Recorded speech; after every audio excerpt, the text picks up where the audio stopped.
나랑 살면 당신 손에 물 한 방울 안 묻히게 해주겠다는 빈말은 못해도 적어도 앞으로 살 걱정 때문에 밤잠 설치는 일은 없게 할 자신 있습니다. 새로 이사온 이 낯설고 삭막한 동네에서 그의 까칠한 말투 뒤에 숨겨진 듬직한 온기와 매일 아침 문고리에 무심하게 걸린 신선한 채소들은 평생 아들을 위해 살았던 제 메마른 가슴에 설레는 봄바람을 몰고 왔습니다. 그의 도움으로 저는 동네 마트에서 일하며 우리는 점점 가까워졌습니다. 퇴근길 따뜻한 품에 넣어온 붕어빵을 받아볼 때면 먹지 않아도 배부르다는 게 이런 거구나를 실감하며 소소하지만 붕어빵으로 전해지는 그의 온기를 고스란히 느꼈죠. 포장마차의 뿌연 연기 속에서 남은 여생을 말하던 그의 뜨거운 약속은 무거운 짐을 내려놓고만 싶었던 저에게 벅찬 제안이었습니다. 그렇게 구청에서 혼인신고서를 쓰며 사랑에 푹 빠져 있던 그 찬란한 순간도 잠시 행복의 유효기 가는 채 1년을 넘기지 못했습니다. 집안 곳곳에는 포스트잇이 붙었고 남편은 똑같은 질문을 반복해서 하기 시작했죠. 그리고 문제는 제 생일날 터졌습니다.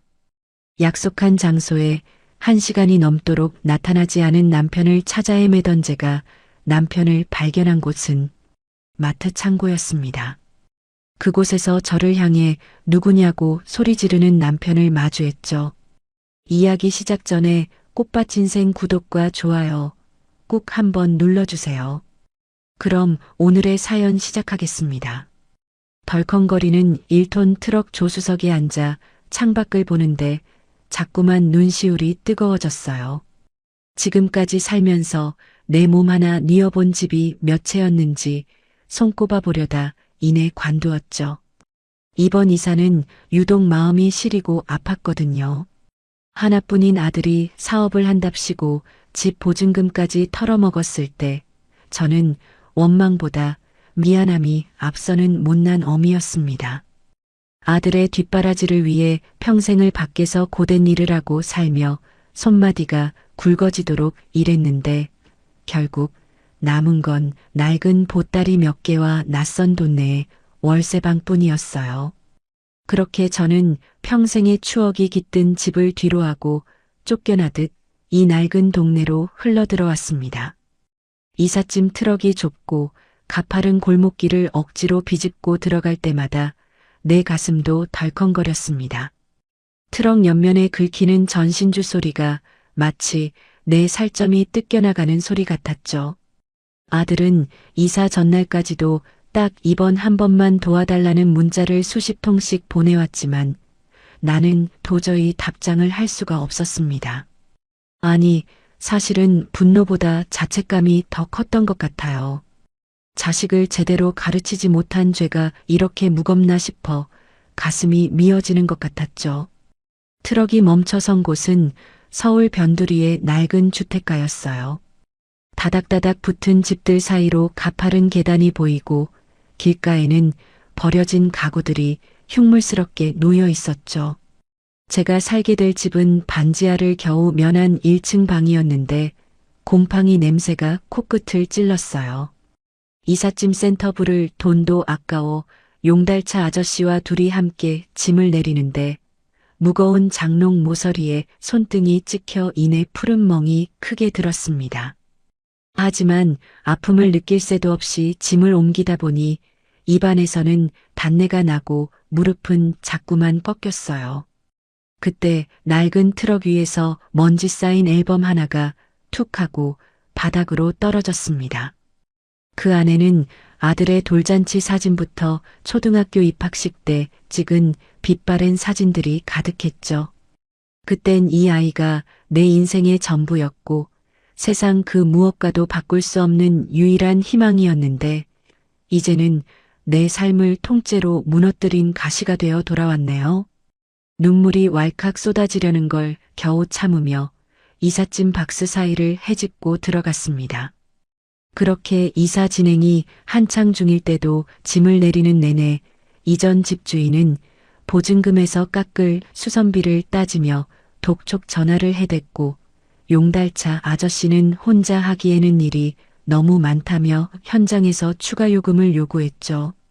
지갑 속 꼬깃꼬깃한 10,000원짜리 몇 장을 바라보며 저는 비참함의 끝바닥을 보았습니다. 그때였어요.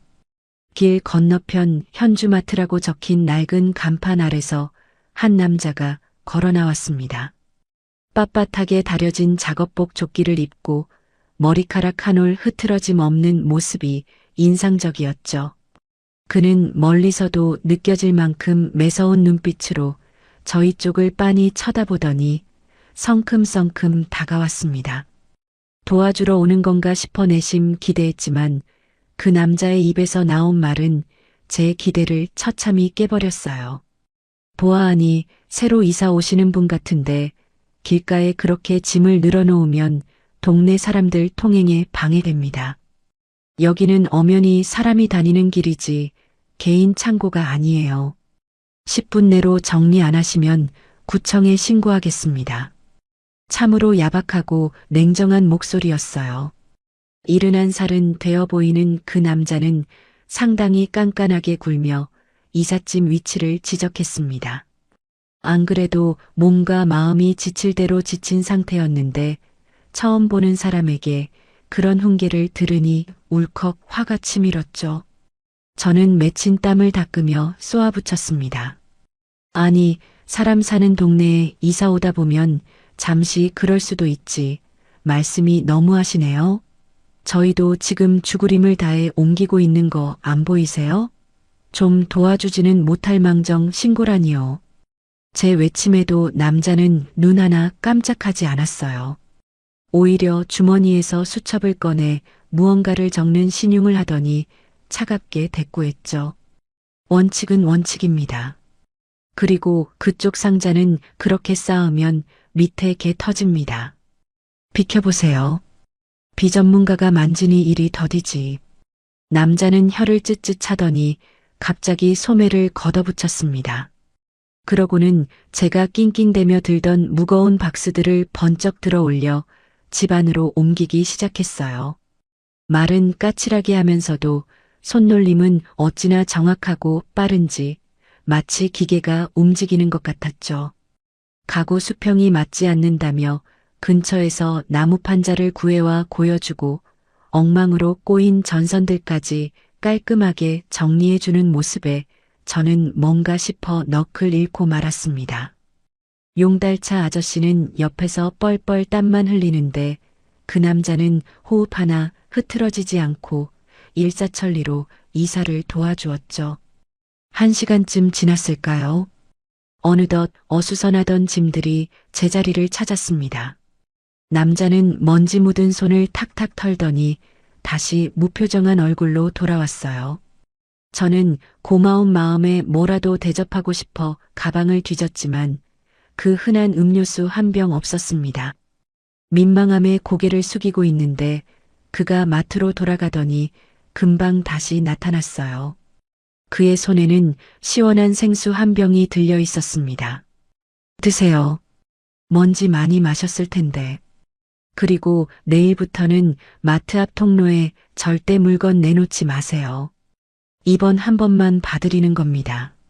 남자는 생수병을 제 손에 툭 쥐어주고는 뒤도 돌아보지 않고 가버렸습니다.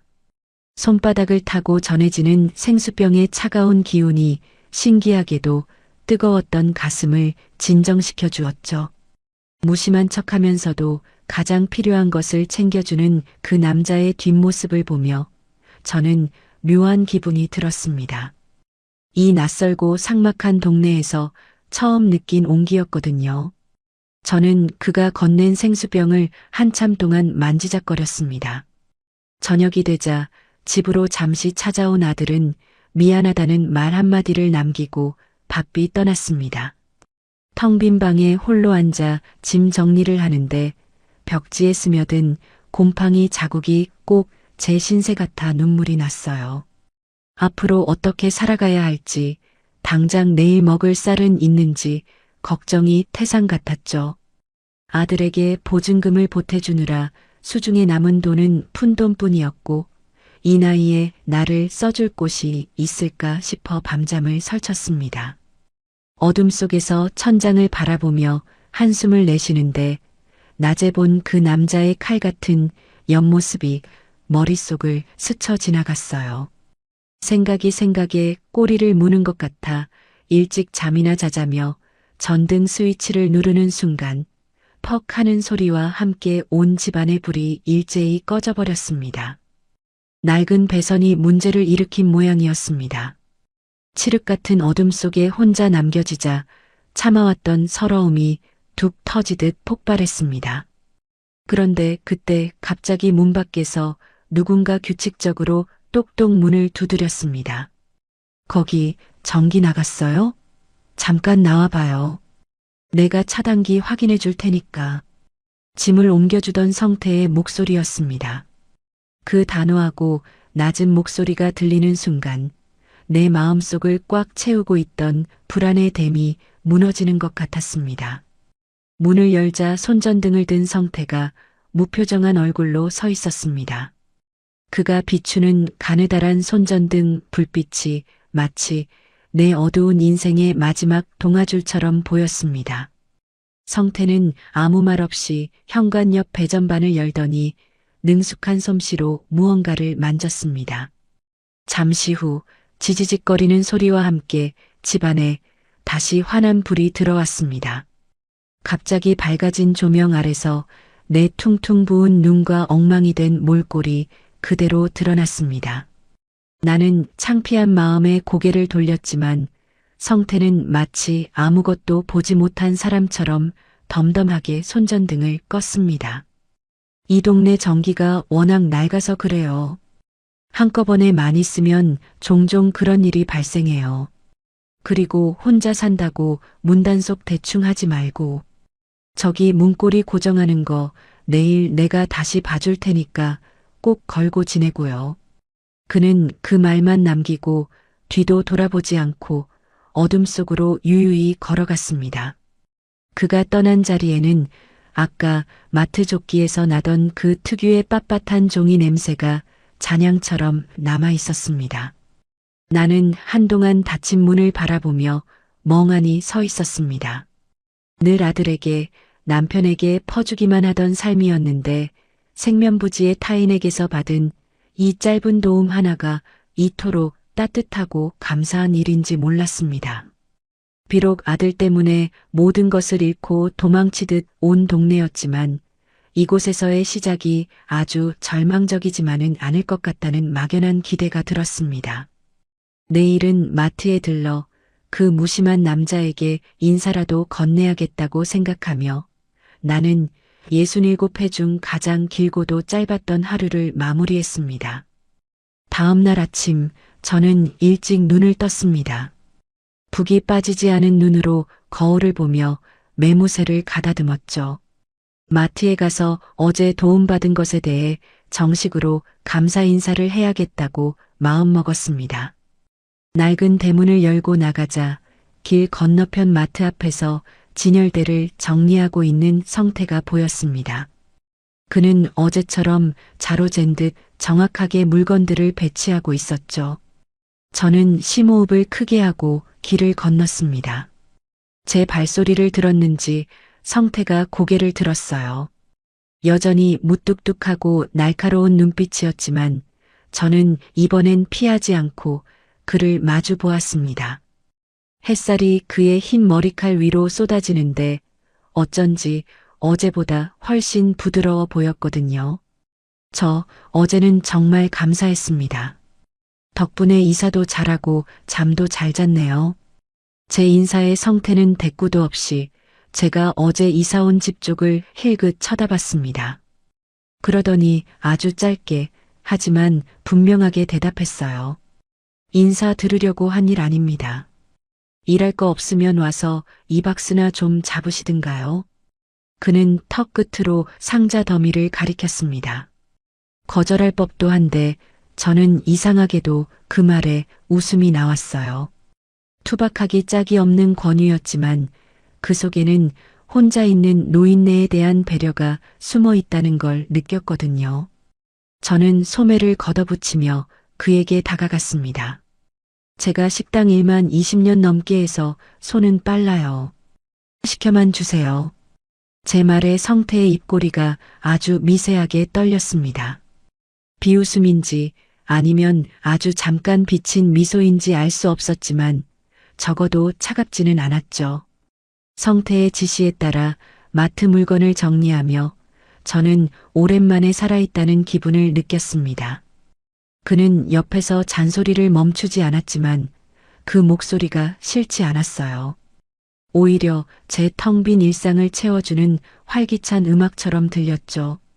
제가 이사 온 지 일주일쯤 지났을 때였을까요? 아침에 대문을 열어보니 문고리에 비닐봉지 하나가 걸려 있었습니다. 안에는 마트에서 파는 것 중에서도 가장 신선해 보이는 시금치 한 단과 흙 묻은 감자 몇 알이 들어 있었어요. 누가 두고 간 것인지 의아해하며 주변을 살피는데 마트 진열대 앞에서 유독 허리를 꼿꼿이 세우고 박스를 정리하는 성태의 뒷모습이 보였습니다.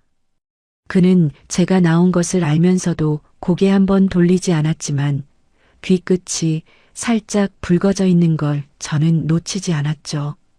평생 누군가에게 대가를 바라지 않는 배려를 받아본 적이 없어서 그런지 그 소박한 채소 뭉치가 제 가슴을 툭 하고 건드렸습니다. 참으로 서툰 배려였지만 그 투박함 속에 담긴 따뜻한 진심이 고스란히 느껴졌습니다. 막막하기만 했던 낯선 동네가 조금씩 사람 사는 냄새가 나는 동네로 느껴지기 시작했죠. 며칠 뒤 성태는 마트 사장인 현주를 제 집으로 데려왔습니다. 현주는 저보다 8살 어린 59살이었는데 직원이지만 나이 많은 성태를 깍듯이 대하면서 서로 가족처럼 지내는 것 같아 보였죠. 성태는 제 얼굴을 똑바로 쳐다보지도 못한 채 헛기침을 하며 현주에게 말을 건넸습니다. 여보게 현주 사장, 여기 앞집 순희 씨가 손끝이 야물다고 하니 우리 마트 반찬 코너 일을 좀 맡겨보는 게 어떻겠어. 사람 구하느라 애먹지 말고 말이야. 현주는 잠시 의아한 표정을 짓더니 이내 제 손마디를 살피고는 환하게 웃으며 대답했습니다. 어머나 아저씨가 추천하신 분이면 오죽하시겠어요. 마침 일손이 필요했는데 잘 됐네요. 순이 언니, 내일부터 당장 출근하실 수 있으세요? 그렇게 저는 현주마트의 식구가 되었습니다. 매달 나가는 월세와 이따금씩 사고치는 아들 때문에 밤잠을 설치던 제게 그것은 하늘이 내린 구원과도 같았어요. 마트 첫 출근 날 나는 오래되어 밑창이 다른 운동화를 깨끗이 빨아 신고 집을 나섰습니다. 현주 씨가 건넨 초록색 마트 유니폼을 입고 화장실 거울 앞에 섰을 때 그 속에 비친 내 모습이 너무나 낯설어 울컥했습니다. 평생 아들 뒷바라지하고 자식 키우는 엄마로만 살았는데 67에 남의 집 창거리를 파는 직원이 되다니요. 하지만 마트 현장은 감상에 젖어 있을 틈을 일절 주지 않았습니다. 오전부터 몰려드는 손님들과 반값 스티커를 붙일 때마다 벌어지는 아주머니들의 거친 몸싸움까지 현실은 녹록지 않았습니다. 그때마다 내 곁에는 성태 씨가 있었습니다. 그는 마트에서 완벽주의 에이스로 통하는 사람이었습니다. 유통기한 체크를 할 때는 눈을 감고도 어느 진열대에 뭐가 있는지 다 안다는 소문이 돌 정도였죠. 성태 씨는 나에게 유독 말이 짧고 투명했습니다. 거기 스티커 삐뚤어졌어요. 다시 붙여요. 박스는 그렇게 무식하게 뜯는 거 아닙니다. 칼날 짧게 빼서 위쪽만 살짝 긁어야지. 툭툭 던지는 핀잔이 처음에는 참 야속하기도 했지만 내가 손님에게 시달려 쩔쩔매거나 무거운 상자를 들고 허덕일 때면 어김없이 나타나 무심하게 짐을 낚아채 가곤 했습니다. 그럴 때마다 그의 조끼에서 나던 세제 향기와 빳빳한 종이상자 냄새가 내 코끝을 스쳤고 나는 이상하게도 낯선 동네에서 느꼈던 불안감이 씻겨 내려가는 안도감을 느꼈습니다. 어느 날 퇴근길에 마주친 성태 씨는 저에게 따뜻한 붕어빵 2개가 든 봉투를 내밀었습니다. 단팥이 이게 덜 달아서 그나마 먹을 만하더라고요.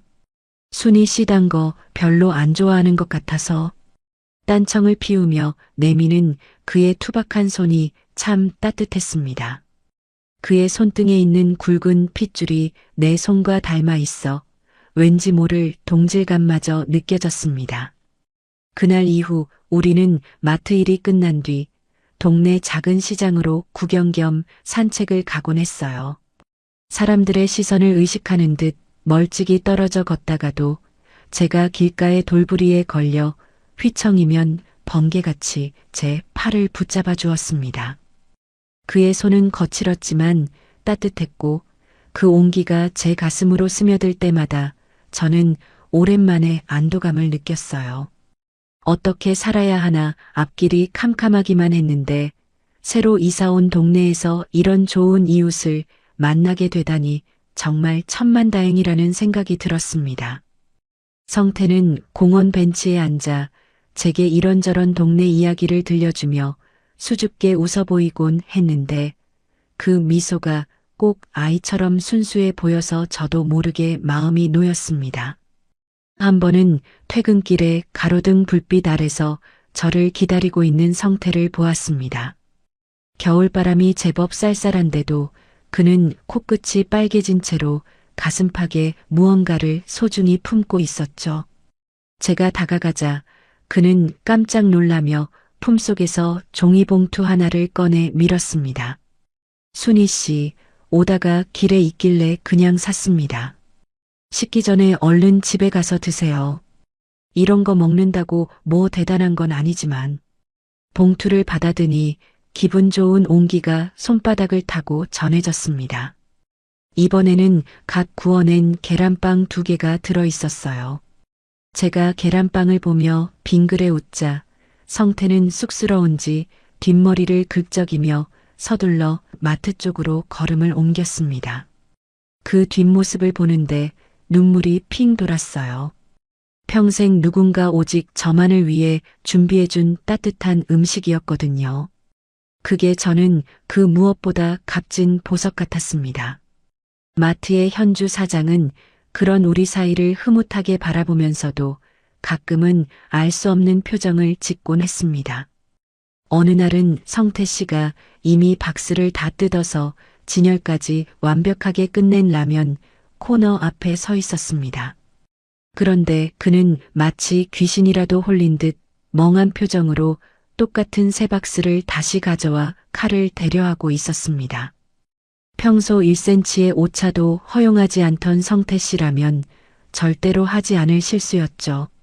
성태 씨, 그건 아까 저랑 같이 다 진열했잖아요.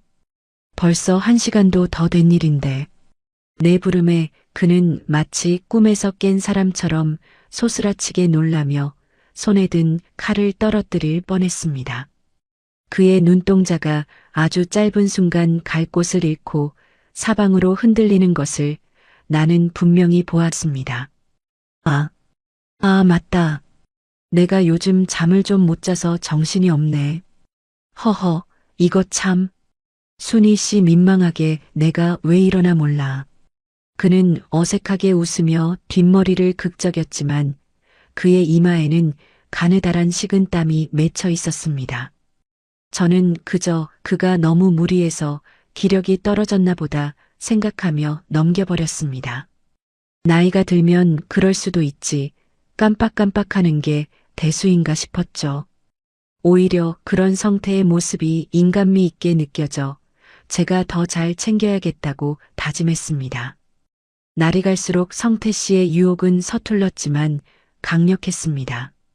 그는 제가 좋아하는 노래가 라디오에서 나오면 가만히 볼륨을 높여주고 퇴근길 비가 오면 제 우산이 젖지 않게 자신의 어깨를 적시며 길을 걸었습니다. 그런 소소한 배려들이 쌓여 제 마음의 빗장을 하나씩 풀어나갔죠. 돈에 대한 걱정과 앞날에 대한 근심으로 가득 찼던 제 얼굴에는 어느덧 옅은 미소가 자리 잡기 시작했습니다. 이웃 사람들도 이제는 우리를 보고 잘 어울리는 한 쌍이라며 농담을 던지곤 했죠. 그날 저녁 성태 씨는 퇴근하는 저를 붙잡고 평소보다 조금 더 진지한 표정으로 말했습니다. 가로등 아래 선 그의 그림자가 유독 길게 늘어져 있었죠. 순희 씨, 내가 조만간 근사한 곳에서 밥 한번 사겠습니다. 할 말이 좀 있으니까 시간 비워두세요. 그의 말투는 단호했고 눈빛은 이글거렸습니다. 제 가슴이 쿵쾅거리며 뛰기 시작했어요. 67의 나이에 이런 설렘이라니 참 웃긴다고 생각하면서도 입가에 번지는 웃음을 막을 수 없었습니다. 며칠 뒤 성태 씨는 제게 다가와 순희 씨, 월급날인데 오늘 저녁은 밖에서 따뜻하고 국물 있는 거나 좀 먹읍시다. 저는 좋다며 고개를 끄덕였죠. 그렇게 일이 끝나고 도착한 곳은 화려한 식당이 아니라 동네 어귀에 자리 잡은 낡은 포장마차였어요. 붉은 천막 안으로 들어서자 보글보글 끓는 어묵탕 냄새와 매콤한 제육볶음 향기가 코끝을 간지럽혔죠. 성태는 익숙한 듯 의자의 먼지를 손등으로 털어내며 저를 앉혔습니다. 평소의 작업복 조끼 대신 깔끔한 남방을 차려입은 그의 모습이 낯설면서도 듬직해 보였어요. 우리는 소주잔을 기울이며 서로의 살아온 이야기를 나누었습니다. 성태는 사별 후 홀로 딸 지수를 키워내며 얼마나 치열하게 살아왔는지, 그리고 지금의 안정을 찾기까지 얼마나 많은 땀을 흘렸는지 담담하게 털어놓았어요. 저 또한 사업으로 망한 아들 때문에 집까지 팔고 이곳으로 흘러들어온 비참한 속사정을 고백했죠. 제 이야기가 끝나갈 무렵 성태는 제 투박한 손을 덥석 잡았습니다. 그의 손바닥은 예상했던 것보다 훨씬 두껍고 뜨거웠어요. 순희 씨, 우리 나이에 무슨 거창한 사랑 타령이겠습니까? 하마는 나는 이제 남은 여생을 당신이랑 같이 걷고 싶습니다. 그동안 고생 많이 했죠? 이제 그 무거운 짐 내 어깨에 좀 나눠 짊어집시다. 나랑 살면 당신 손에 물 한 방울 안 묻히게 해주겠다는 빈말은 못해도 적어도 돈 걱정 때문에 밤잠 설치는 일은 없게 할 자신 있습니다. 성태의 목소리는 낮고 단호했습니다. 나랑 살면 고생 끝이라는 그 투박한 고백이 어찌나 가슴에 사무치던지 저는 참지 못하고 눈시울을 붉혔습니다. 평생을 텅 빈 정적 속에서 외로움과 싸워온 저에게 경제적인 안정과 든든한 동반자가 생긴다는 사실은 거부할 수 없는 구원의 손길이었죠. 저는 떨리는 목소리로 고개를 끄덕이며 그의 제안을 승낙했습니다. 이제야 제 인생에도 볕들 날이 오는구나 싶어 세상을 다 얻은 기분이었어요. 그런데 행복에 취해 있던 그 찰나 기분 좋게 술자리를 마치고 계산대로 향한 성태가 갑자기 멈춰 섰습니다.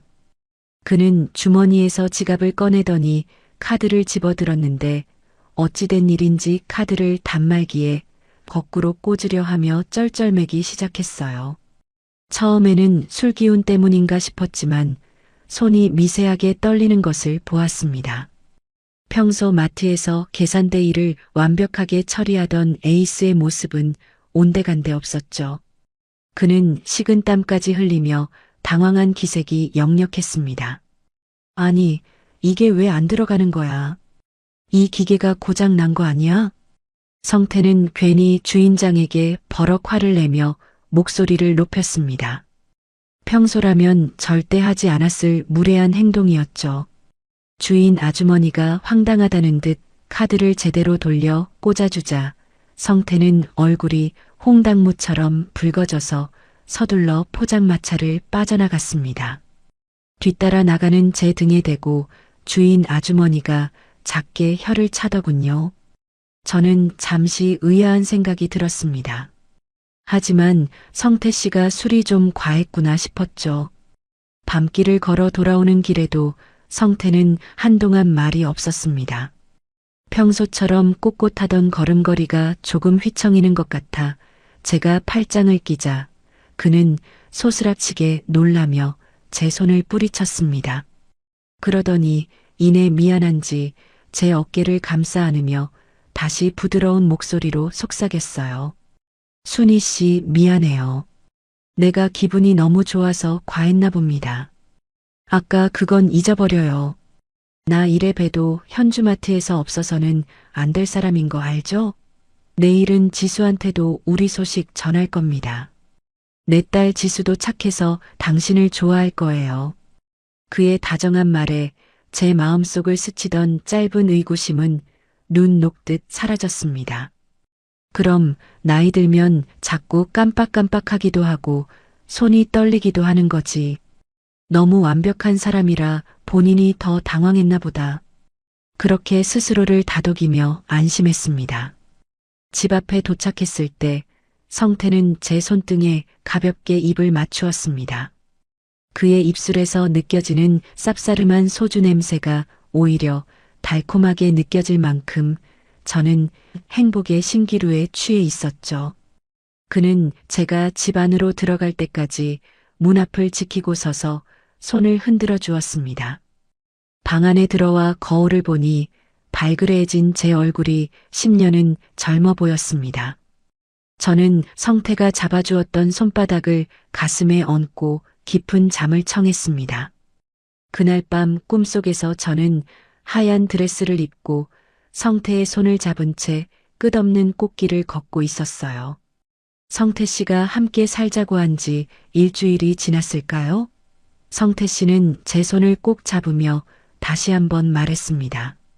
순희 씨, 우리 내일 구청에 같이 갑시다.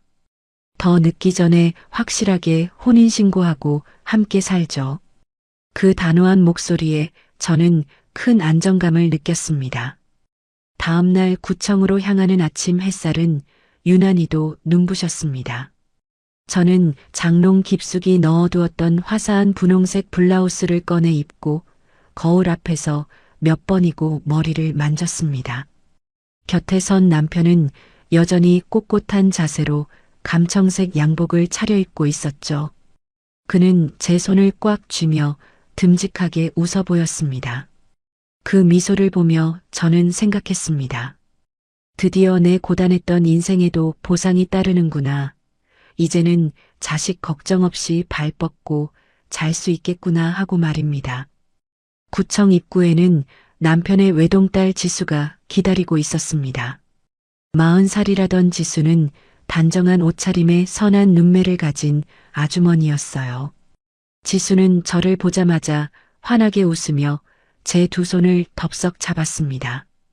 그 손길이 어찌나 따뜻했는지 저는 마치 친딸이라도 만난 것처럼 마음이 몽글몽글해졌어요. 지수는 촉촉해진 눈가로 저를 바라보며 조용히 속삭였습니다. 새어머니, 우리 아빠 잘 부탁드려요. 혼자 계시는 게 늘 마음 쓰였는데 이렇게 고운 분을 모셔오셔서 제가 얼마나 기쁜지 몰라요. 아빠가 무뚝뚝해도 속정은 깊으신 분이니까 많이 아껴주세요. 지수의 진심 어린 응원에 저는 고개를 세차게 끄덕였습니다. 지수는 아빠의 재혼을 진심으로 축하한다며 예쁜 꽃다발까지 건네주었죠. 그 순간만큼은 세상에 부러울 것이 없었습니다. 지수가 어머니라고 불러줄 때마다 제 가슴 속 응어리가 하나씩 녹아내리는 기분이었어요. 우리는 지수의 축복 속에서 서류를 작성했습니다. 혼인신고서의 빈칸에 제 이름 석자를 적어 넣을 때 손끝이 파르르 떨렸습니다. 성태 씨는 제 옆에서 거침없는 필체로 자기 이름을 써내려갔고 우리는 그렇게 법적인 부부가 되었습니다. 신고를 마치고 구청을 나오며 혼인관계 증명서 한 장을 뗐습니다. 종이 위에 선명하게 박힌 제 이름 옆에 배우자라는 직함과 함께 적힌 남편의 이름. 저는 그 이름을 손가락으로 가만히 쓰다듬었습니다. 평생 아들의 빚을 갚느라 내 집 한 칸 없이 떠돌았는데 이제는 기댈 수 있는 남편이 생겼고 그와 함께 살 집이 생겼다는 기쁨에 젖어들었습니다. 지수와 헤어져 집으로 돌아오는 길 남편은 제 어깨를 감싸 안으며 호기롭게 말했습니다. 순희 씨, 아니, 이제 여보라고 불러야겠네. 고생 끝났으니까 이제 나랑 같이 꽃길만 걸읍시다. 초반의 재혼 생활은 말 그대로 달콤함 그 자체였습니다. 월세 걱정 없이 내 집 같은 안정감을 느낄 수 있다는 것. 퇴근 후 성태 씨와 마트에서 함께 장을 보며 냉장고를 채우는 소소한 재미가 이토록 큰 행복인 줄은 예전엔 미처 몰랐습니다.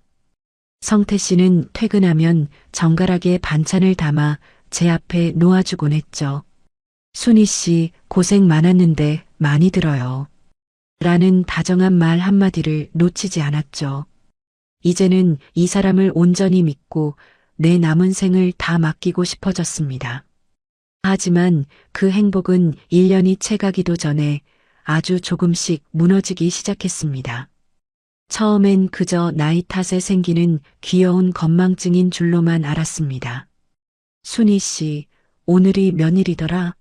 하고 하루에도 대여섯 번씩 묻는 질문에 저는 매번 웃으며 대답해 주었습니다. 하지만 어느 날 마트 일을 마치고 돌아온 저를 맞이한 것은 집 안가득 진동하는 고약한 탄 냄새였습니다. 주방으로 달려가 보니 가스레인지 위에는 냄비가 형체를 알아볼 수 없을 정도로 시커멓게 타들어가고 있었고 성태 씨는 그 옆 소파에 앉아 초점이 없는 눈으로 멍하니 창밖만 보고 있었습니다. 성태 씨, 이게 대체 무슨 일이에요? 불날 뻔했잖아요. 냄비가 이렇게 타는데 왜 가만히 있어요? 제 날카로운 비명에 성태 씨는 깜짝 놀라며 돌아보더니 아주 낯선 사람을 보듯 멍한 얼굴로 대답했습니다. 내가 그랬나? 나는 불 켠 적 없는데. 당신이 켜놓고 나간 거 아니에요? 그 무책임하고도 텅 빈 표정을 보는 순간 제 심장이 바닥으로 쿵 하고 내려앉았습니다. 평소 완벽주의자로 소문난 그가 이런 실수를 하고도 기억조차 못한다는 사실이 도저히 믿기지 않았습니다. 비극은 마트에서도 이어졌습니다. 마트 일을 마치고 퇴근하던 남편이 저녁 8시가 넘도록 집에 돌아오지 않았습니다. 마트에서 집까지는 걸어서 5분도 안 걸리는 거리였죠. 걱정되는 마음에 밖으로 뛰어나갔는데 남편은 우리 집 골목 입구에서 벽을 짚고 서 있었습니다. 제가 달려가 여보, 왜 여기서 이러고 있어요? 라고 묻자 남편은 초점 없는 눈동자로 저를 보더니 떨리는 목소리로 말했습니다. 우리 집이 어디더라? 분명히 이 골목이었는데 가로등 위치가 바뀐 것 같아. 길을 잃어버렸어. 71살이었지만 건장한 체격을 가진 남편이 아이처럼 울먹이는 모습을 보며 제 가슴은 철렁 내려앉았습니다. 평소 마트 일을 칼같이 해내던 그 에이스의 모습은 어디에도 없었죠. 저는 그를 꼭 껴안고 집으로 데려왔습니다. 피곤해서 그래요. 나이가 들면 그럴 수 있지, 뭐. 저는 그렇게 스스로를 안심시켰습니다. 하지만 남편의 이상한 행동은 거기서 멈추지 않았습니다. 다음 날 아침이면 그는 어제의 일을 까맣게 잊은 채 다시 완벽한 남편의 가면을 쓰고 제게 다정한 아침 인사를 건넸습니다. 남편은 같은 질문을 하루에도 수십 번씩 반복했습니다. 오늘 저녁이 뭐지? 라고 물어서 김치찌개라고 대답하면 5분 뒤에 다시 오늘 저녁이 뭐지? 라고 물었습니다. 처음엔 대답해 주었지만 10번이 넘어가자 저도 사람인지라 짜증이 났어요.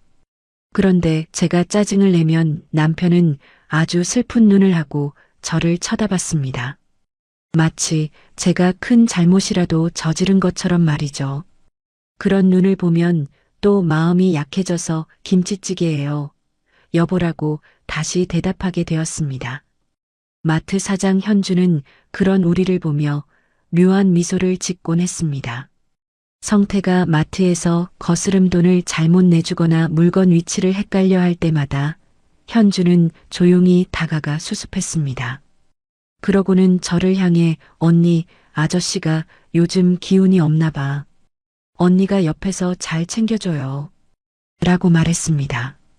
평화로운 아침이 올 때마다 저는 거울 속 제 얼굴을 보며 주문을 걸었습니다.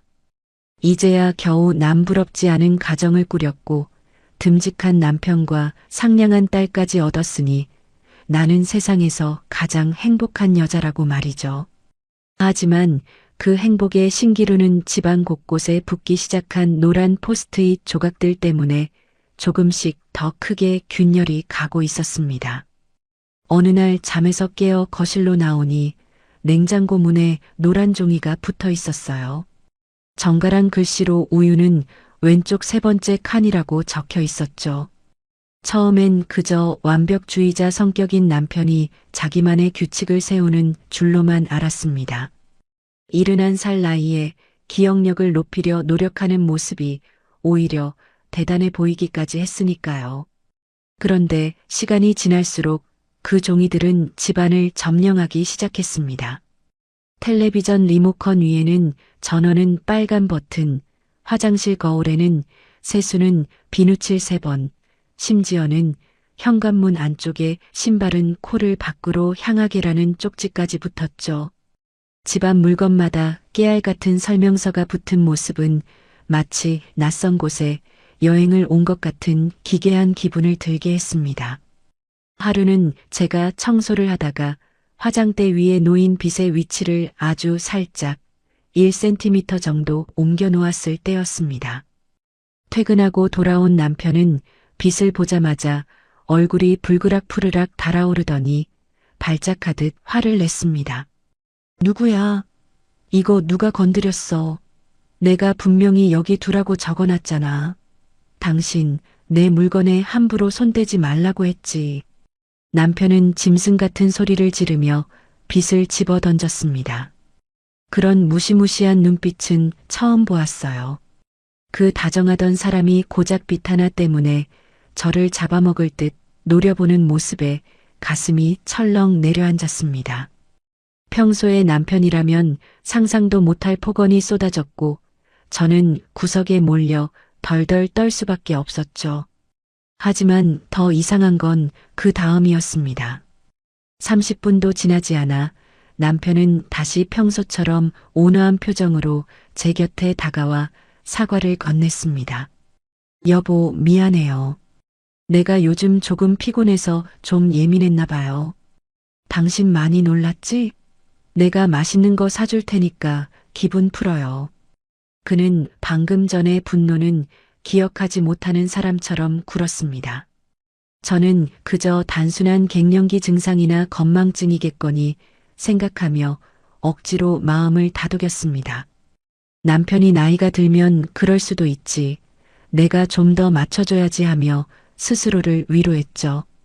하지만 진실은 제가 감당할 수 없는 속도로 다가오고 있었습니다. 며칠 뒤 오후 마트에서 물건 정리를 하고 있던 저는 계산대 쪽에서 들려오는 커다란 고함에 고개를 들었습니다. 남편이 손님과 대치하고 있었는데 그의 얼굴에는 당혹감과 공포가 뒤섞여 있었습니다. 손님은 거스름돈이 틀렸다며 성질을 부리고 있었고 마트의 에이스라 불리던 남편은 바보처럼 서서 계산기만 반복해서 누르고 있었어요. 5,000원을 거슬러줘야 하는 상황인데 그는 1,000원짜리 몇 장을 들고 손을 파르르 떨며 어쩔 줄 몰라 했습니다. 손님이 답답하다는 듯 소리를 질렀습니다. 아니, 이 영감님아. 계산도 못하면서 무슨 마트 직원을 해? 장난해? 내 돈 5,000원 빨리 내놓으라고. 남편은 입술을 달싹거리며 아무 말도 하지 못했습니다. 평소라면 자로 잰 듯 정확하게 계산을 마치고 손님에게 고개까지 숙이던 그였는데 지금은 마치 길을 잃은 어린아이처럼 멍한 눈을 하고 서 있었죠. 저는 급히 달려가 손님에게 머리를 조아리며 대신 사과했습니다.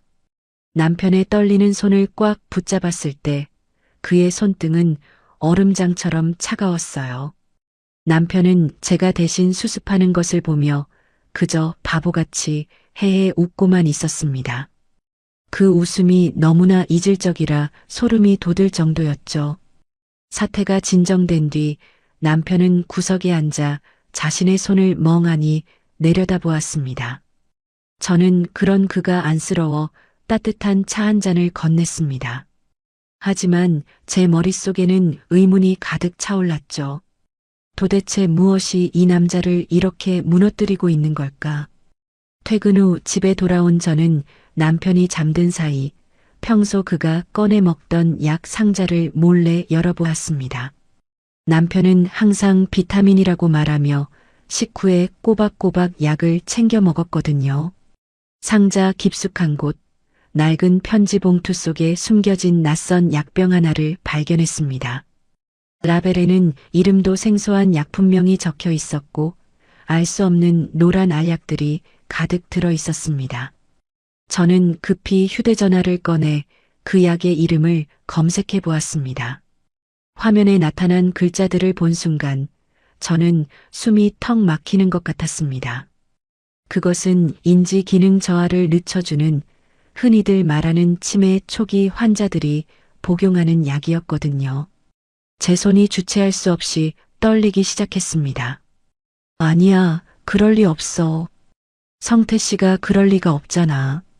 저는 현실을 부정하며 약병을 다시 깊숙이 밀어 넣었습니다. 만약 그가 정말 아픈 거라면 제가 그토록 꿈꿨던 이 행복한 노후는 어떻게 되는 걸까요? 이제 겨우 아들 걱정에서 벗어나 남편의 그늘 아래서 쉴 수 있게 되었는데 다시 그늘이 아니라 낭떠러지로 밀려나는 기분이었습니다. 저는 잠든 남편의 얼굴을 보며 하염없이 눈물을 흘렸습니다. 냉장고에 붙은 포스트잇들은 이제 도움을 주는 쪽지가 아니라 그가 무너져가고 있다는 비명이자 증거로 보였습니다. 우유는 왼쪽 세 번째 칸. 그 짧은 문장 하나를 기억하지 못해 종이에 매달려야 했던 남편의 비참함을 저는 차마 마주할 용기가 나지 않았습니다. 다음 날 아침 남편은 다시 멀쩡한 모습으로 일어나 제게 붕어빵을 사다 주었습니다.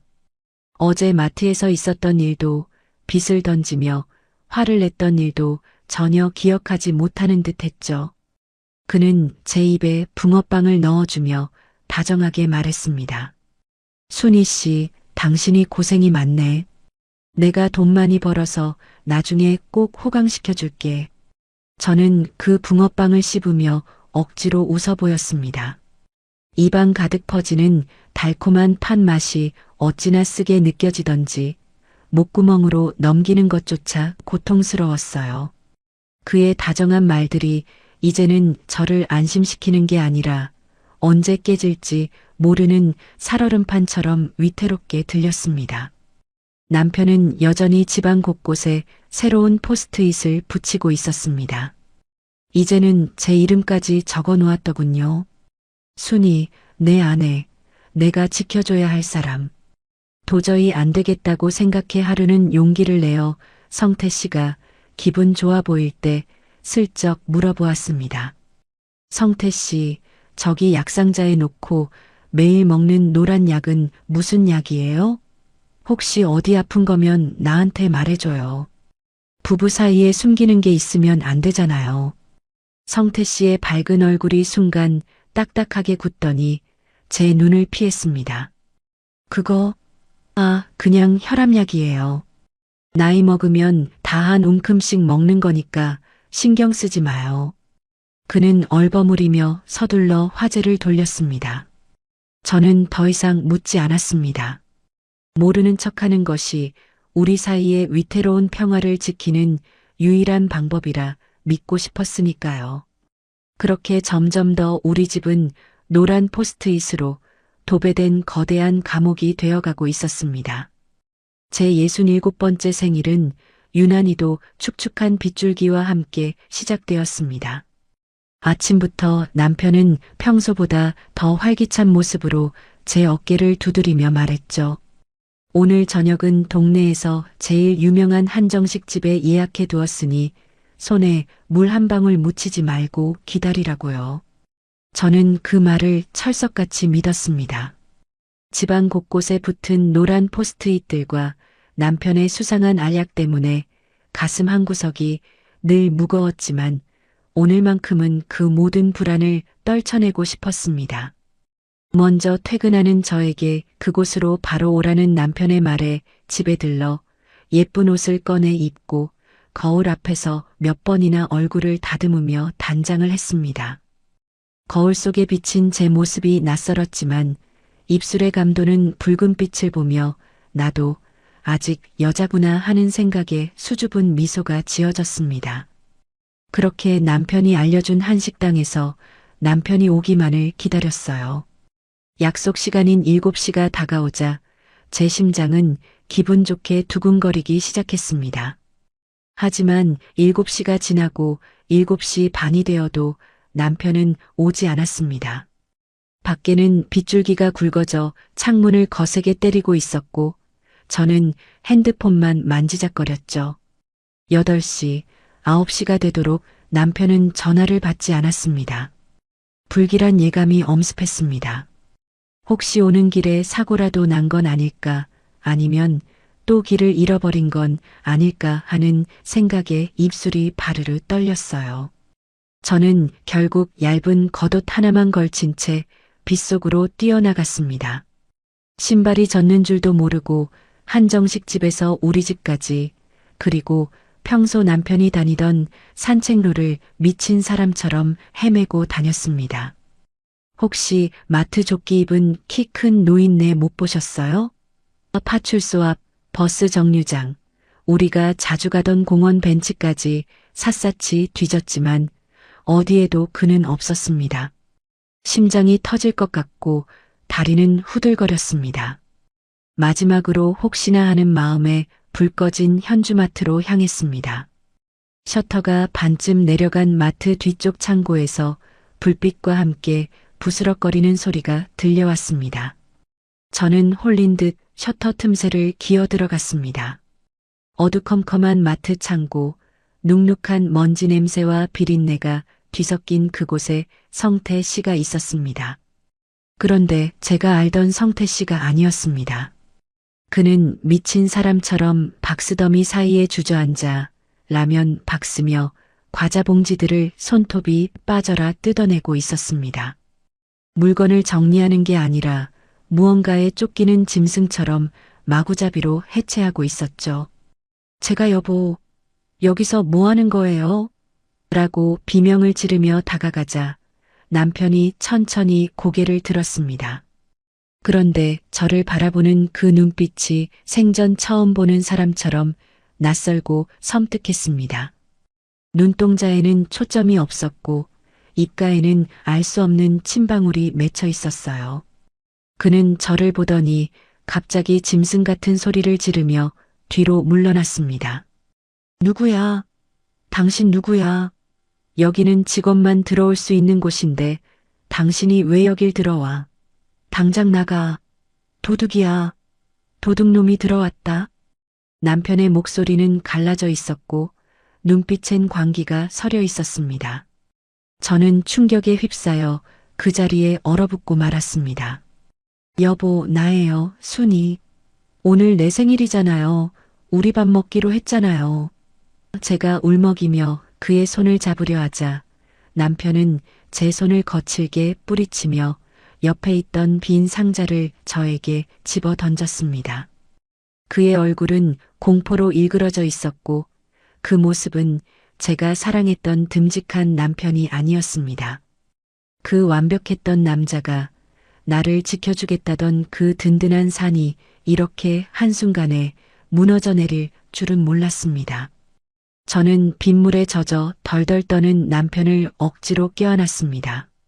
그에게서는 평소의 비누 향기가 아니라 땀과 먼지, 그리고 정체 모를 악취가 풍겨왔죠. 남편은 제 품 안에서 한참을 발버둥 치다가 기운이 빠졌는지 서서히 늘어졌습니다. 초점 없는 눈으로 허공을 응시하며 우리 지수 어디 갔니? 우리 딸 지수 좀 데려와라 하고 헛소리를 중얼거렸습니다. 저는 그를 부축해 빗속을 뚫고 겨우 집으로 돌아왔습니다. 밤새도록 남편의 젖은 몸을 닦아주며 저는 소리 없이 오열했습니다. 도대체 우리에게 무슨 일이 일어나고 있는 건지, 이 지독한 악몽이 언제쯤 끝날지 알 수 없어 미칠 것만 같았습니다. 다음 날 아침 제정신이 돌아와 멍하니 앉아있는 성태 씨를 억지로 끌다시피 해서 병원으로 향했습니다. 성태 씨는 내가 왜 병원에 가냐며 길거리에서 고래고래 소리를 지르고 제 팔을 뿌리쳤지만 저는 죽기 살기로 그를 붙들었습니다. 하지만 저는 더 이상 물러설 곳이 없었습니다. 긴 기다림 끝에 의사 선생님과 마주 앉았습니다. 남편이 검사실로 들어간 뒤 의사 선생님은 저를 따로 불러 모니터 화면을 보여주었습니다. 흑백의 뇌 사진 속에는 여기저기 구멍이 뚫린 듯한 어두운 그림자들이 가득했습니다. 의사 선생님의 목소리는 차분했지만 그 내용은 제 심장을 도려내는 것처럼 잔인했습니다. 남편분은 노인성 치매가 상당히 진행된 상태입니다. 그런데 진료 기록을 조회해 보니 이미 2024년 5월 10일에 병원에서 확진 판정을 받으셨습니다. 벌써 2년 전이네요. 그때부터 이미 약을 처방받아 오셨는데 보호자분은 모르고 계셨나요? 그동안 약을 꾸준히 드신 흔적은 있는데 최근 증상이 급격히 악화된 모양입니다. 인지 능력이 거의 바닥이에요. 이 정도면 일상생활이 불가능합니다. 선생님의 질문에 저는 숨이 멎는 것 같았습니다. 2년 전이라니요. 그럼 저를 처음 만났을 때도 그 달콤한 청혼을 할 때도 혼인신고 서류에 도장을 찍을 때도 그는 이미 자신이 무너지고 있다는 사실을 완벽히 알고 있었다는 뜻이었습니다. 그 순간 제 머릿속에는 성태 씨와 함께했던 아름다운 장면들이 주마등처럼 스쳐 지나갔습니다. 새벽마다 문 앞에 놓여있던 비닐봉지, 따뜻했던 붕어빵, 그리고 당신 짐을 나눠지겠다던 그 든든한 목소리. 그 모든 것들이 저를 이 집으로 끌어들이기 위한 속임수였던 걸까요? 온몸의 피가 거꾸로 솟는 것 같았습니다. 진료실 밖으로 나오니 검사를 받고 온 남편이 아무 일 없었다는 듯 의자에 앉아 잡지를 뒤적이고 있었습니다. 저를 보더니 거봐요. 아무 일 없다죠? 괜히 돈만 버렸네. 배고픈데 얼른 가서 밥이나 먹어요라고 해맑게 웃었습니다. 저 미소 뒤에 얼마나 거대한 기만과 이기심이 숨어 있었을까 생각하니 온몸의 피가 거꾸로 솟는 기분이었어요. 비참함이 파도처럼 밀려와 저를 집어삼켰습니다. 아니지, 여보, 장난하는 거지? 당신 다 알고 있었지? 라고 소리치고 싶었지만 목소리가 나오지 않았습니다. 병원 문을 나서는데 어제처럼 비가 내리기 시작했습니다.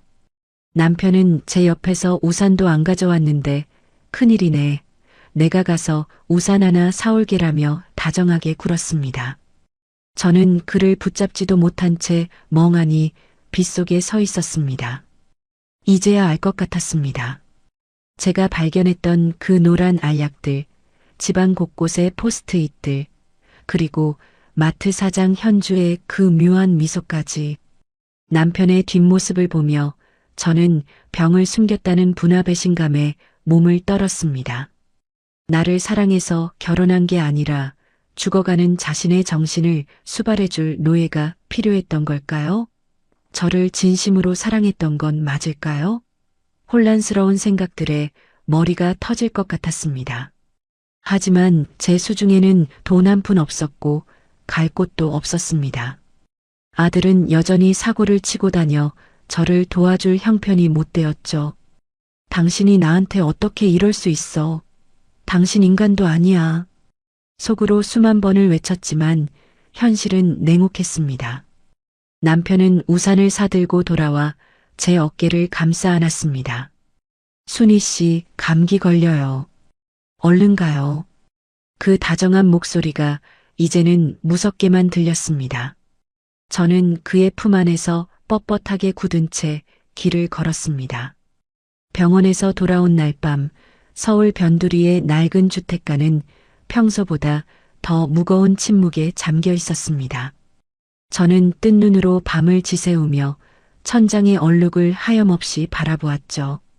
곁에서 천하태평하게 코를 골며 자는 남편의 얼굴이 낯설다 못해 징글징글하게 느껴졌습니다.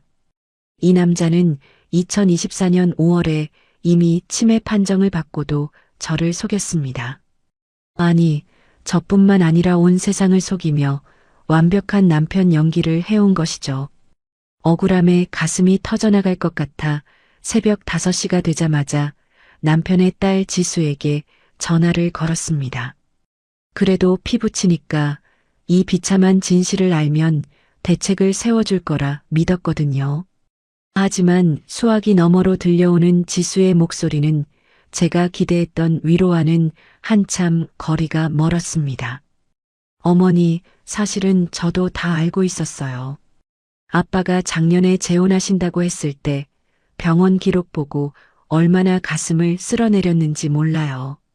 저 이혼하고 아이 키우며 사는데 아빠까지 저렇게 되시면 저는 정말 죽고 싶었거든요. 그런데 어머니 같은 천사 같은 분이 나타나 주셔서 저는 아빠가 어머니를 정말 사랑해서 하늘이 보내주신 선물이라고 생각했어요. 아빠가 어머니 사랑한 건 진심이에요. 같이 살고 싶은 마음이 너무 커서 차마 말을 못하신 거겠죠. 어머니, 제발 우리 아빠 좀 지켜주세요. 지금 상황에서 어머니가 떠나시면 아빠는 갈 곳이 없어요. 지수의 목소리는 애처로웠지만 그 말 속에 든 가시 같은 이기심이 제 심장을 사정없이 찔렀습니다. 결국 지수도 자기 인생이 편해지려고 저를 방패막이로 삼은 것이었죠. 화가 치밀어 올라 목소리가 떨려 나왔습니다. 어떻게 나한테 이럴 수 있느냐고, 치매인 걸 알면서도 나를 이 지옥 같은 집에 밀어 넣은 거냐고 소리를 질렀습니다. 이건 명백한 사기 결혼이라고, 당장 무효로 만들겠다고 발악을 했죠. 제가 울부짖자 지수는 오히려 더 서럽게 울면서 저를 붙잡았습니다. 아빠가 새어머니를 사랑한 건 진심이라며 지수는 자신의 이기적인 눈물로 제 배신감을 덮으려 들었습니다. 전화를 끊고 차가운 거실 바닥에 주저앉아 오열했습니다.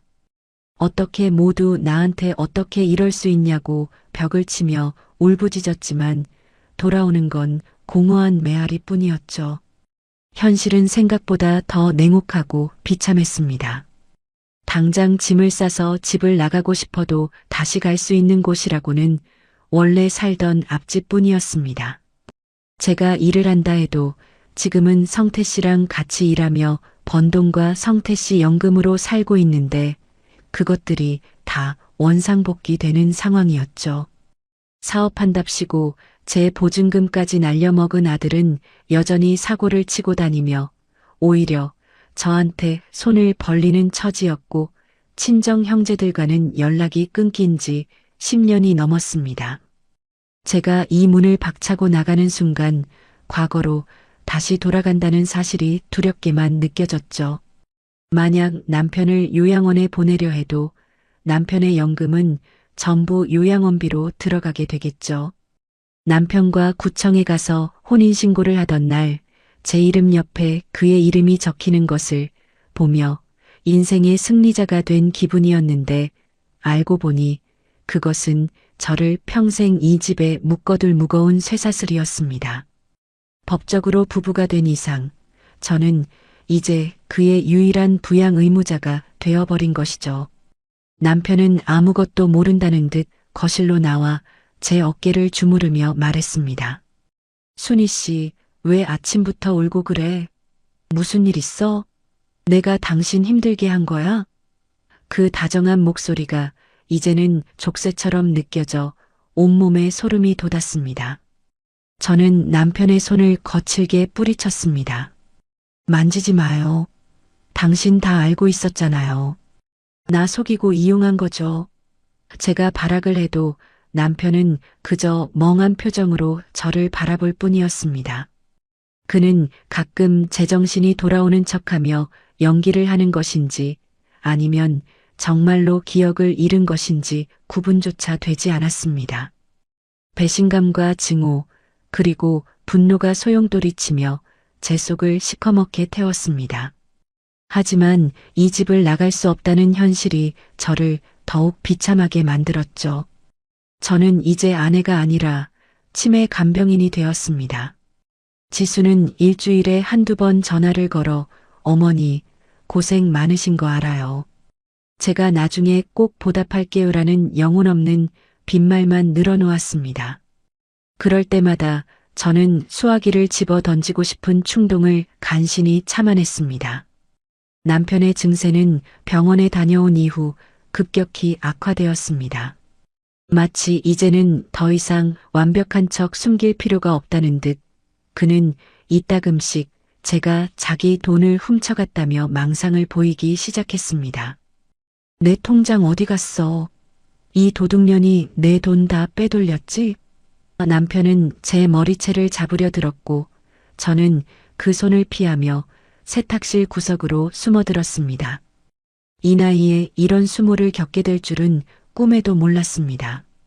제가 고생하며 아들을 키울 때도 이런 비참함은 느끼지 못했는데 이제는 믿었던 남편에게 도둑 취급을 당하며 하루하루를 연명해야 했습니다. 그리고 하루는 밤새도록 집안을 서성거리며 가구들을 발로 찼습니다. 내 집인데 왜 내 마음대로 못해? 라며 고함을 지르는 그의 목소리는 얇은 벽을 타고 이웃들에게로 퍼져나갔습니다. 저는 창피함에 이불을 뒤집어 쓰고 귀를 막았습니다. 새벽 3시 성태 씨가 겨우 지쳐 잠이 들었습니다. 저는 엉망이 된 거실 바닥을 닦으며 조용히 은조렸습니다. 그래, 이게 내 팔자지. 누굴 탓하겠어. 하지만 가슴 한편에서 올라오는 뜨거운 분노는 쉽게 가라앉지 않았습니다. 가장 견디기 힘든 건 마트 사장 현주를 포함한 주변 사람들의 시선이었습니다. 현주 사장은 성태의 이런 증상을 알고 있었으면서도 저를 볼 때마다 언니가 고생이 많네.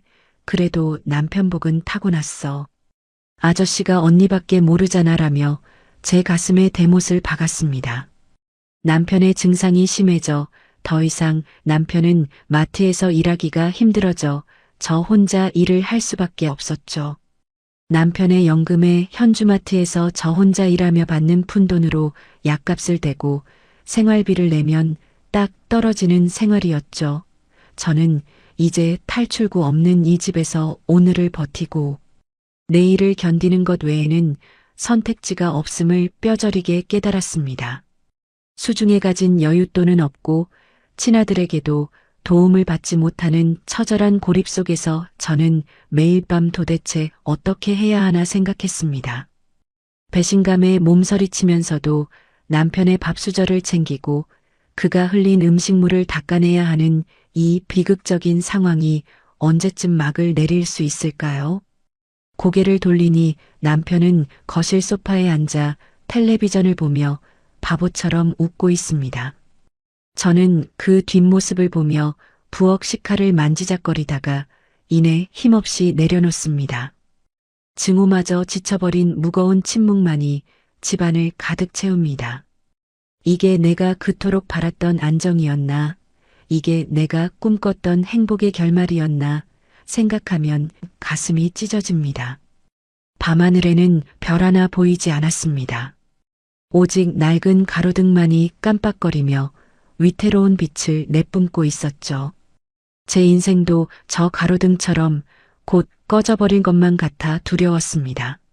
하지만 성태 씨가 다시 잠꼬대로 제 이름을 부르는 소리에 저는 다시 방으로 들어갈 수밖에 없었습니다. 순희 씨, 가지 마. 그 목소리에 담긴 절박함이 저를 다시 족쇄 채웠습니다. 배신감과 연민, 분노와 체념이 뒤섞인 이 재앙 같은 밤은 그렇게 끝날 기미 없이 계속되었습니다. 성태 씨의 증상은 이제 썰물처럼 빠져나갔다 밀물처럼 들이닥치는 파도와 같았습니다. 제정신인 시간은 하루에 한두 시간도 채 되지 않았고 나머지 시간은 온통 망상과 폭력 그리고 정처 없는 배회로 채워졌습니다. 이제 우리 집 현관문에는 커다란 자물쇠와 함께 낡은 녹방울들이 주렁주렁 매달렸습니다. 성태 씨가 밤중에 몰래 집을 나가는 것을 막기 위한 저만의 고육지책이었죠. 새벽 3시, 4시를 가리지 않고 딸랑거리는 그 방울소리는 제게는 저승사자의 발자국 소리보다 더 섬뜩하게 들렸습니다. 잠결에 그 소리가 들리면 저는 신발도 신지 못한 채 뛰어나가 문고리를 붙잡고 있는 성태 씨와 사투를 벌여야 했습니다. 이거 나 마트 가야 해. 사장님이 기다린단 말이야. 이 도둑년아, 내 앞길 막지 마. 성태 씨의 눈에는 광기가 서려 있었고 저를 바라보는 시선에는 일말의 애정도 남아있지 않았습니다. 그는 저를 짐을 가로막는 장애물이나 자신의 돈을 노리는 사람 정도로 생각하는 듯 했습니다.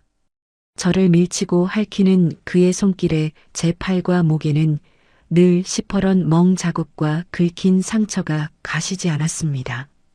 67의 노구가 감당하기에는 성태 씨의 발작적인 힘은 너무나도 버거웠습니다.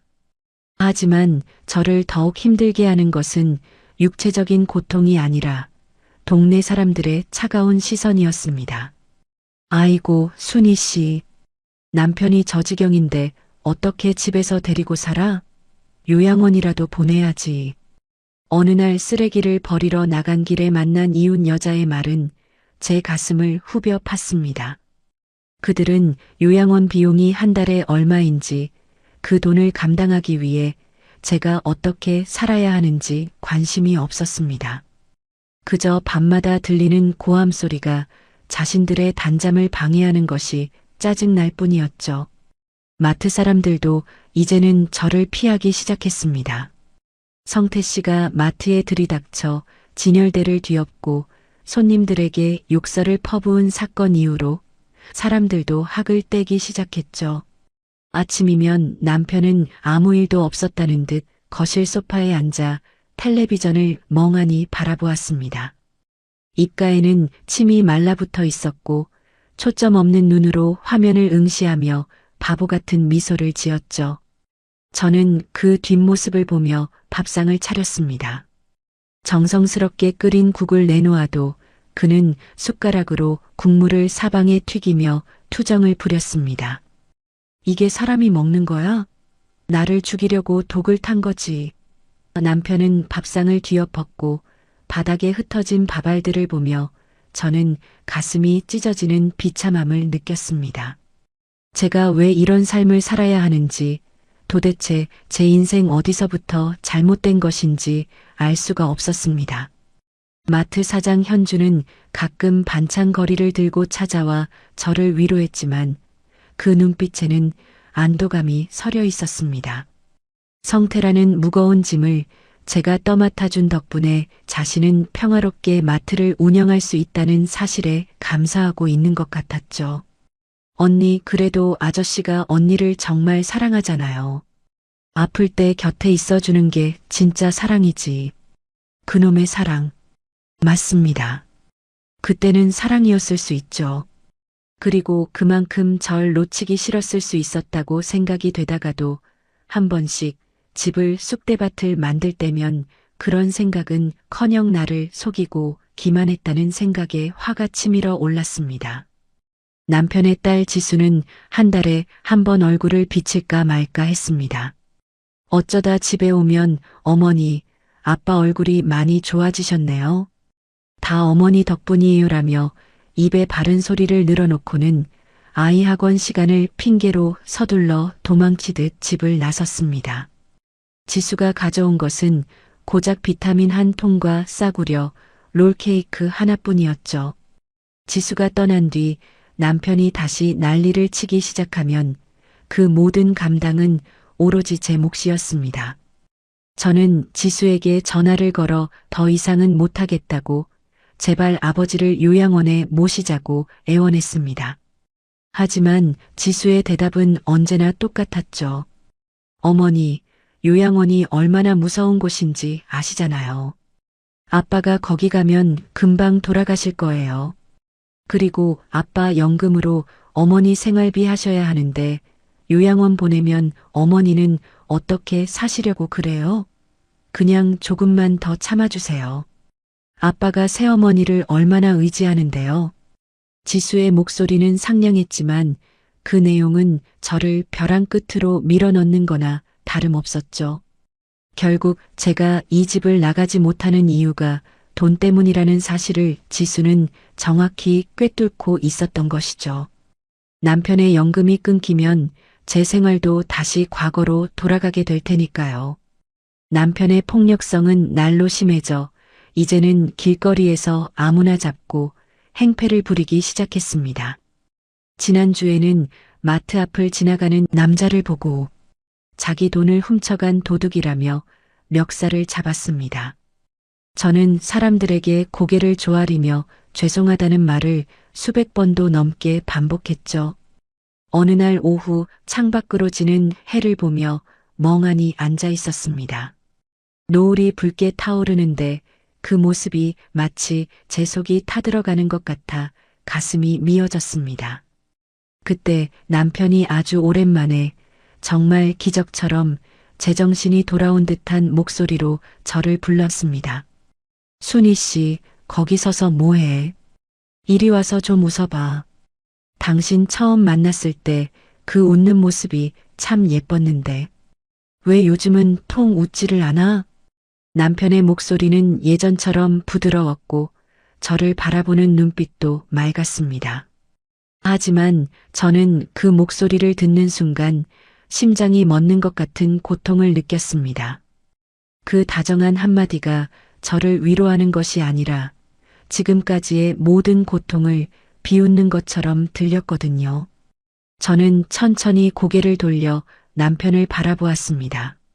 하지만 제 입근육은 이미 굳어버려 어떻게 웃어야 하는지 기억해내지 못했습니다. 저는 웃으려 필사적으로 입꼬리를 올렸지만 그것은 미소가 아니라 일그러진 비명이었습니다. 눈물이 툭툭 떨어져 성태 씨의 손등을 적셨습니다. 연민과 증오가 뒤섞인 감정이 제 목을 조여왔습니다. 만약 그가 계속 치매 환자의 모습이었다면 차라리 마음이 편했을지도 모릅니다.